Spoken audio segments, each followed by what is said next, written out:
Sige, doon sa katabi. Yung line pa rin, di ba may line? Tapos line pa rin ang sundan mo, tapat side mirror. Yan, kahit may kotse yan. Malaya ka.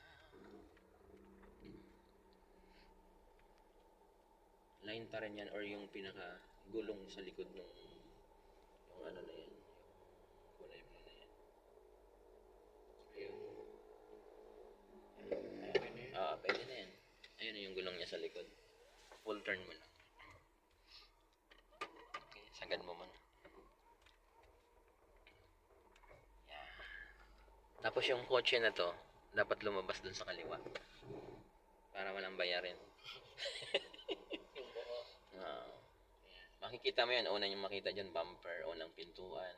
Pag nakita mo na yung dalawang pintuan niya yan, ibig sabihin ligtas na yan. Wala nang bayad to. Nang bayarin yan, baga na. Braking. Ayun. Diba, parehas lang kahit may kotse yan, ano. Okay, gas ka ulit. Yung patok mukhang mataas na naman to.